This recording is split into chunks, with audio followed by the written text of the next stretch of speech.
मित्रांनो, आता आम्ही आहोत छत्रपती संभाजीनगर रेल्वे स्टेशनवर।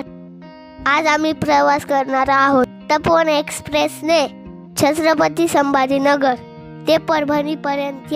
परवा आहे अंकलचे लग्न, त्यामुळे आम्ही सर्व गावाकडे निघालो आहोत। मी व श्रीनिधी खूप खुश होतो। गाडीला खूप गर्दी होती, परंतु आमचे रिझर्वेशन होते, त्यामुळे जागेचे टेन्शन नव्हते। तितक्यातच गाडीचे आगमन झाले।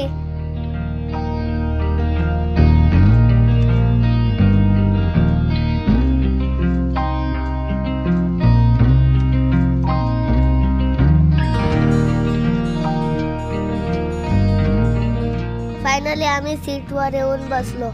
थोड्या वेळातच गाडी सुरू झाली आणि परभणीकडील आमच्या प्रवासाला सुरुवात झाली।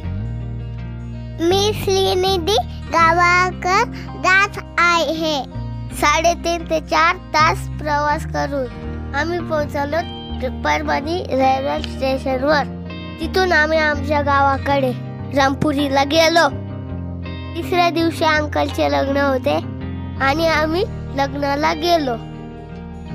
त्याच दिवशी माझा बर्थडे होता, परंतु लग्नामुळे बर्थडे सेलिब्रेशन आम्ही दुसऱ्या दिवशी केले। हा व्हिडिओ तुम्हाला आवडला असेल तर व्हिडिओला लाईक करा आणि चॅनलला सबस्क्राईब करा। भेटूया पुढच्या व्हिडिओमध्ये, तोपर्यंत बाय बाय। Bye bye.